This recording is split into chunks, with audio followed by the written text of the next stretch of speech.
Hola, ¿cómo están? Bienvenidos a Royumi. Yo soy Carmen. Y yo soy Pablo. Y en este canal hablamos sobre Japón y hoy no es la excepción. Hoy les traemos un tema muy interesante y es sobre la cultura laboral en Japón. Sí, pero en esta ocasión, en vez de hablar solamente de cómo es ahora, que ya es bastante interesante, queremos enfocarnos en los últimos 100 años, cómo ha evolucionado, cómo ha ido cambiando, cuáles han sido las características de cada una de estas, digamos, periodos, décadas, cómo se ha ido medio subdividiendo, ¿no? Y bueno, sin darle mucho más preámbulo, estamos en el 2020, entonces tenemos que regresar a 1920, la década de los 20, ¿no? Así es, en la década de los 20, 1920, es cuando surgió este término salaryman o persona asalariada. Y básicamente ya se entiende en la actualidad como salaryman es una persona que trabaja de oficina, digamos, de cuello blanco, ¿no? No se utiliza tanto, por ejemplo, para referirse a un obrero de una fábrica que también recibe un salario técnicamente, pero se refiere realmente a este trabajo de escritorio, ¿no? Este trabajo administrativo, burocrático, ¿no?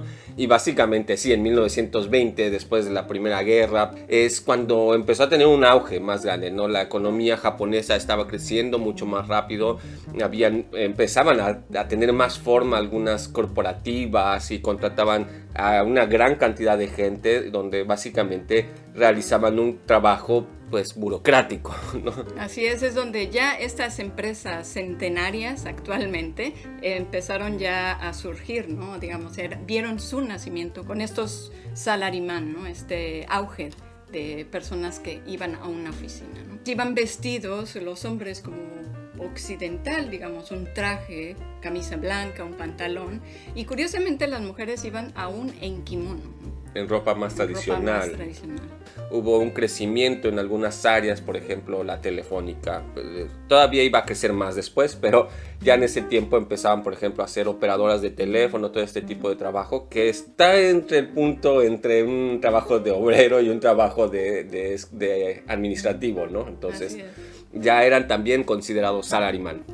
Pero no fue realmente hasta después, en la época de los 30, que el trabajo de telefonista empezó a tener más vuelo, ¿no? En este trabajo participaban mucho las mujeres, se decía que era por su calidez en hablar con las personas por teléfono o, digamos, operar tal cual el trabajo en detalle, ¿no? Así es. Y bueno, estas centralitas telefónicas ampliaron tanto horizontal como vertical, ¿no? Se dice que las mujeres tenían que subirse en zancos para alcanzar a conectar los cables, ya saben cómo son, ¿no? Cómo eran en ese tiempo. Sí, fue un boom económico y de comunicaciones en el Japón de 1930, todo esto es antes de la Segunda Guerra, y también la gente empezó a moverse del campo a la ciudad a un ritmo mucho más acelerado, ¿no? Entonces, digamos, se creció este ejército de salaryman y office lady, ¿no? Como llamamos ahora.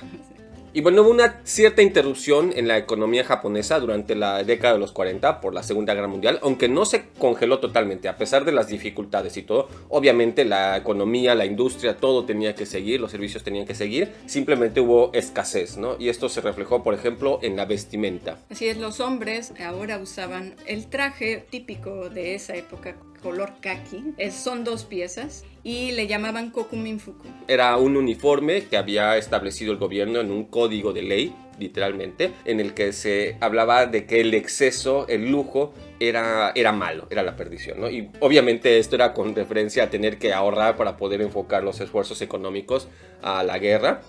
La gente en las grandes ciudades, llámese Tokio esencialmente, no estuvo demasiado de acuerdo, demasiado feliz con este tipo de traje. Entonces en las calles de Tokio en esa época podías ver gente todavía vestida de traje, digamos occidental, personas vestidas con ropa tradicional japonesa y vestidas con este nuevo kokumin fuku.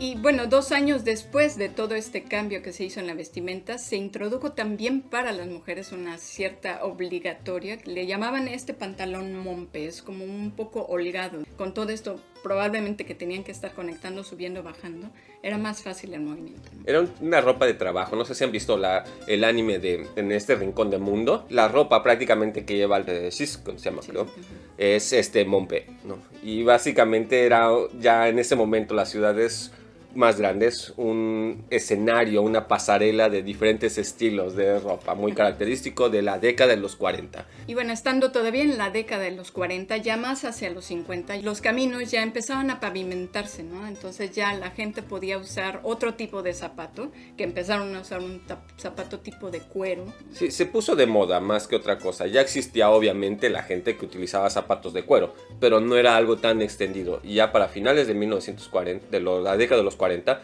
los zapatos de cuero eran los zapatos más populares entre los trabajadores de oficina en Japón, ¿no? Y bueno, inmediatamente después de la guerra, de que terminó la guerra, se promulgó la ley de normas laborales, que era prácticamente proteger al trabajador, ¿no?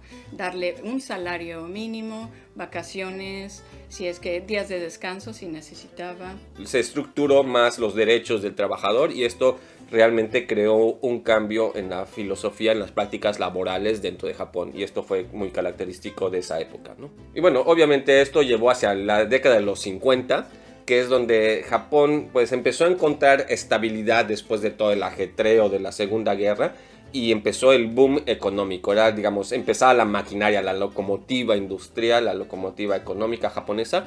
Y obviamente esto se reflejó pues en el trabajo, en el día al día de todas las personas, ¿no? Y entonces es cuando empiezan ya estos trabajos vitalicios, ¿no? De que entras a una compañía y 25 años, 30 años después sales pensionado y con todos los beneficios.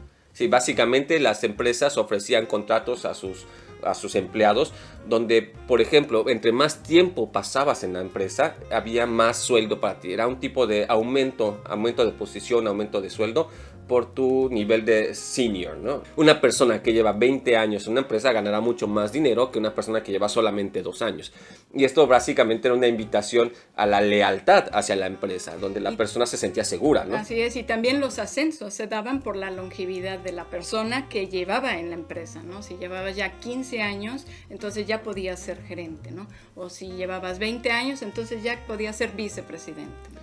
Entonces todas estas prácticas que han sido muy muy famosas durante mucho tiempo de Japón, laborales, empezaron a tener más forma en este tiempo. También, por ejemplo, el hecho de que un empleado, además de ser vitalicio en la empresa, podía cambiar de departamentos acorde a lo que sus managers, sus jefes pensaran que era conveniente. O sea, un mismo empleado no necesariamente pasaba toda su vida en el mismo lugar de la empresa o en la misma ciudad siquiera, ¿no? Bueno, ya para la década de los 60, Japón estaba en su pleno crecimiento económico y sin más hablar de que entró el Shinkansen con estos viajes de Tokio a Osaka que reducían el tiempo de 12 horas a 8 horas, ¿no? Y eso es ida y vuelta, y eso era más fácil económicamente para las empresas, ¿no? Era viable, era la época del clímax del desarrollo de las comunicaciones también en ese sentido, era la época también de las Olimpiadas, obviamente por eso se hizo el Shinkansen. Entonces todo pintaba color de rosa, todo el mundo estaba entusiasta,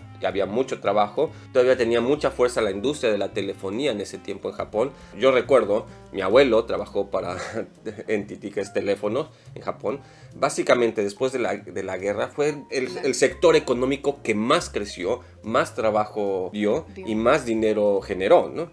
Y en este momento todavía en los 60 había operadores telefónicos, porque esto se acabó prácticamente en los 70s. Pero había ya tanta cantidad de números, que había tanta necesidad de tantos operadores, había tanta necesidad de infraestructura que era enorme la compañía, ¿no? Era monstruosa, ¿no? En esta época. Ya para la década de los 70, Tokio como ciudad creció abismalmente, ¿no? Se cree que por ahí del 45 eran 3,5 millones de personas, y ya para los 70 eran 11 millones de personas. Las estaciones de trenes, sobre todo la estación de Shinjuku, y de hecho actualmente es de las estaciones más transitadas, más conglomeradas, y es donde se empezó a ver el nacimiento del rush hour, ¿no? ya había trenes llenos de gente a todas horas, sobre todo en las mañanas. Ya había de estas personas que empujan. Ya. Sí, fue el inicio de esas famosas imágenes de los empleados de la estación empujando para que entre la gente al vagón, ¿no? Corrían vagones a 300% de su capacidad establecida. Fue el momento en el que se puede decir empezó ese boom, pero todavía no había una burbuja económica. Era realmente una economía que crecía a una velocidad muy rápida y con una fuerza muy notoria, ¿no? En la época de los 80 es donde se conoce como el momento climático de la economía japonesa. Obviamente este es el momento en el que se empezó a inflar la burbuja de la economía. Es el momento en el que yo conozco y recuerdo Japón de mi infancia también. El exceso era la definición de esta época. Directamente lo que a mí me tocó ver era que incluso la tienda privada de una persona que tenía en su casa tenía puertas eléctricas, o sea, automáticas, como si dijera el abarrote de la esquina tiene puertas eléctricas, ¿no? En ese punto, o sea, todo era muy automatizado, algunas cosas eran muy costosas, pero la gente ya se las empezaba a permitir, como el uso del taxi. Entonces, por ejemplo, se pusieron muy de moda lo que se conoció en esa época como nominication, que era nomikai, que es beber, y communication, ¿no? Que era para salir a divertir clientes o personas de la otra empresa con las que estás tratando de hacer un partnership. Entonces, las noches en esa época en ciudades como Tokio eran muy vivas. Personas de fiesta, de luces. Sí, como dices, de exceso, también había exceso de trabajo. Aquí ya las horas extras es cuando empiezan a tener su presencia. Mucha gente se quedaba en la oficina a dormir porque perdía el tren de la noche, el último tren, prácticamente se la vivía en el trabajo, ¿no? Digamos, se valoraba casi como si fuera una cualidad especial, algo que se deseaba, el tener la capacidad de entregarte completamente a la empresa, ¿no? Eres capaz de trabajar 24 horas, preguntaba a un comercial de bebidas energéticas de la época de los 80, por ejemplo, ¿no? Entonces era esta atmósfera del exceso, del workaholic, del todo al máximo. Esto a mí no me tocó vivirlo como trabajador, pero por ejemplo yo tuve un colega que nos contaba que en esa época, por ejemplo, los bonus, hay 2 bonus en los trabajos normalmente de oficina en Japón, a mitad de año y a final de año, en el que depende de cómo va la compañía, cuánto te toca de bonus, ¿no? Y los bonus para los trabajadores de compañías en esa época normalmente eran más que su sueldo anual. O sea, ganaban más por bonus que por el sueldo anual, ¿no? Así es como si de repente a mitad de año tienen 2 trabajos, ¿no? Así es. Y bueno, al final del año tienen 4 trabajos, ¿no? El sueldo es de 4 trabajos. Sí, y hay historias, cuentos, leyendas urbanas de gente que viajaba a Japón y alguien se sentaba a su lado y le pagaba 10,000 yenes solamente para que conversara con él porque no quería beber solo. Es esa época, es esa historia de los excesos, ¿no? Y bueno, aquí es donde también empezó ya la telefonía misma, empezó a sacar sus teléfonos móviles, ¿no? Eran pesados como tabiques, los recordarán, y también aquí era símbolo de estatus, ¿no? Eran rarísimos en los 80, ¿no? Entonces era el símbolo de llevar una katana de oro, ¿no? Llevas tu celular, ¿no? Obviamente esto poco a poco también empezó a normalizarse, pero todavía en esa época era algo muy especial. Ya para la década de los 90, ya las oficinas eran, bueno, los trabajos, digamos, ya la gente empezaba a tener sus beeper, estos pager, ¿no? Y eran muy sencillos, prácticamente podías poner 3-4 palabras, llámame y ya. También los teléfonos celulares empezaron a tener más auge, empezaron a haber también más compañías telefónicas, por lo que ofrecían más opciones más planes, para, ¿no?, los celulares. Y esto también abrió más oportunidades a las empresas mismas porque podían mandar vendedores o trabajadores a hacer otros tipos de tratos y mantener una comunicación directa, no se diga corredores de bolsas, etcétera, cosas que no existían antes, ¿no? Que quizás también esto se reflejó en todos lados del mundo, pero esto fue muy notorio en Japón, ¿no? En esa época. Y aparte, bueno, las mujeres ya tenían puestos corporativos un poco más que solo empleadas, ¿no? Empezaban ya a manejar proyectos, a ser, digamos, presidentas de alguna corporativa. Sí, en esa época, en la época de los 90, se instauró la ley de igualdad laboral, en las que las mujeres debían recibir, al menos en teoría, las mismas beneficios, los mismos sueldos, los mismos derechos que sus contrapartes masculinas, ¿no? Obviamente, también la sociedad se estaba volviendo más digital, la computadora personal ya era algo muchísimo más común en el ambiente laboral, en las oficinas, ya se utilizaba menos el papel, aunque todavía existía el uso bastante común del teléfono fax o del envío del fax, ¿no? Ya para la década del 2000 obviamente empezó la época de la digitalización, todavía en una forma un poquito, digamos, primitiva para el momento de nosotros, pero ya existían conexiones más rápidas, ya el teléfono celular, el teléfono móvil era algo bastante usual entre los trabajadores. Entonces empezaron un poquito los trabajadores nómadas, estos trabajadores que casi no tenían que estar en la oficina necesariamente. También las leyes empezaron a beneficiar a los trabajadores en cuanto cierto número de vacaciones pagadas al año. No solamente forzadas las compañías a ofrecerlas, sino los trabajadores estaban forzados a tomarlas, ¿no? Y bueno, ya también con todo lo digital, la telefonía celular bien arraigada, también las mismas compañías, digamos, tienen mucha comunicación con sus empleados, ¿no? Al punto de que hacen chats de toda la empresa. Entonces, la comunicación sigue siendo muy rápida, ¿no? Y muy eficiente. Sí, ya se empieza a mover desde el punto de los email a la comunicación instantánea, digámoslo. Todo esto estamos hablando del 2010, es esa década. Y pues en nuestra época, que ya la conocemos tanto y por eso mismo no vamos a hablar mucho, pero pues es el uso de estas comunicaciones, el uso de lo digital. Y cambió drásticamente todo en el 2020. Así es, ya habiendo practicado, digamos, todos estos años con que si los chats o que si los correos electrónicos, se hizo fácil, digamos, hasta cierto punto, la cuestión de trabajar desde casa, ¿no? Con videoconferencias o incluso tener clases en línea, ¿no? Así es, y ya se está normalizando a un punto en el que las empresas quieren instituir estos cambios no como una medida temporal, sino como algo que, aparte de la pandemia, pueda mantenerse hacia un futuro, porque han visto que hay bastantes beneficios, ¿no? El beneficio de que la persona puede encontrar un balance entre su vida personal y su vida laboral, el beneficio de costos incluso para la empresa, de horarios incluso también para la empresa. Entonces ha cambiado totalmente, digamos, es de estos momentos revolucionarios en la forma empresarial de Japón, ¿no? Y también recientemente se instauró una ley, o se mejoró una ley, mejor dicho, para favorecer que los hombres puedan tomar días por paternidad o días para atender a familiares mayores de edad, ancianos.